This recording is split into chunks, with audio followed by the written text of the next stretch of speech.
আপনি কি জানেন প্রতিদিন নিয়মিত ভোরে ওঠা অর্থাৎ ফজর নামাজ আদায় করা শুধু স্বাস্থ্যকরই নয়, বরং এটি বরকতপূর্ণ একটি সুন্নাহ। মহান আল্লাহ তাআলা কুরআনের মধ্যে বলেন, আর ফজরের কুরআন নিশ্চয়ই সাক্ষী স্বরূপ।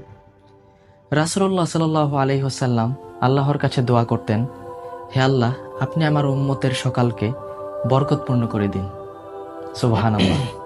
আর হ্যাঁ প্রিয় ভাই, প্রতিদিন যারা এই বরকতপূর্ণ সময়ে ঘুমিয়ে থাকেন তাদের জন্য দুঃসংবাদ হলো, রাসূল সাল্লাল্লাহু আলাইহি ওয়াসাল্লাম বলেছেন, উক্ত ব্যক্তি যিনি ফজরের সময় ঘুমিয়ে থাকেন তার ঘাড়ে শয়তান 3টি গিঁট বেঁধে দেয়।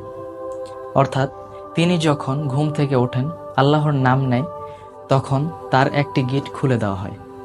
এরপর তিনি যখন ফজরের নামাজের জন্য অজু করতে গেলেন, তখন আরেকটি গিঁট খুলে দেওয়া হয়। এরপর অজু করে যখন ফজর নামাজ আদায় করলেন, আদায় করার পরপর অর্থাৎ মোট 3টি